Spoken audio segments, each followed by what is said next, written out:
Hello বন্ধুরা, দেখো পালং শাক গাছগুলো কত বড় বড় হয়ে গেছে। এবারে পুরো খাওয়ার মতো হয়ে গেছে একদম। খুব শিগগিরই এগুলো আমি তুলে নিয়ে গিয়ে রান্না করব। আর আমার শশা গাছ দেখো কত বড় হয়ে গেছে, মাটিতে চলে এসছে। তো আমি কটা দিন ছিলাম না, তো বেড়াতে গেছিলাম। দেখো কি সুন্দর সব ফুটেছে এগুলো। দেখো গোলাপটা দেখো,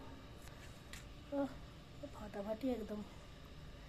তো গন্ধটা আমি এখন তো পাবো না, আমার এখন গন্ধ চলে গেছে, এর গন্ধ এখন শুকতে পারবো না। তো এখানের গোলাপগুলো দেখো একবার। ও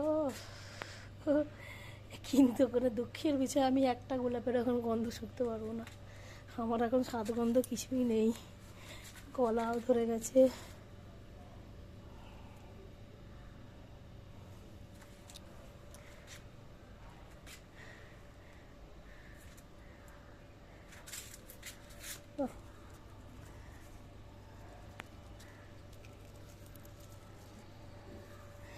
এবারে একটু শুকিয়ে এসেছে।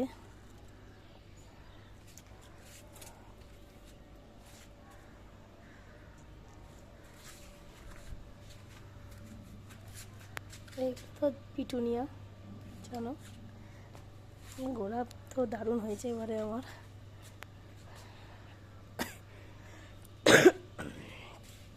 এটা আরও বড় হয়েছে দেখো, একটাই হয়েছে কিন্তু কত বড় হয়েছে।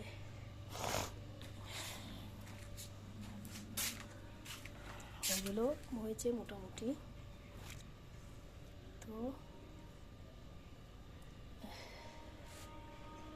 আর একটা জিনিস দেখো, আমার চন্দ্রমল্লিকা বাগান। চলো ওইদিকে যাই।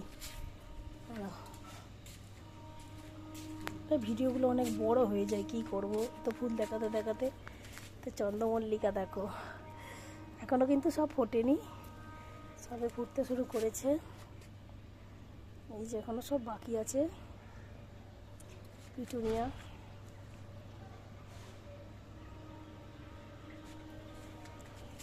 এটা হচ্ছে ডবল পিটুনিয়া, এই জন্য এত বড় বড়। যখন সবগুলো ফুটবে না, হেব্বি লাগবে কিন্তু। এখান থেকে এবারে হলুদ বাগান হয়ে গেছে, হলুদ চন্দ্রমল্লিকার বাগান। তো এখানে এগুলো পিঙ্ক হয়েছে, পিঙ্ক ফুটেছে এগুলো।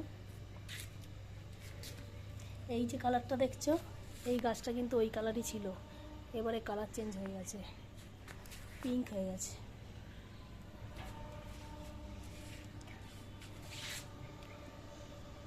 হচ্ছে ব্রিদিং হার্ট,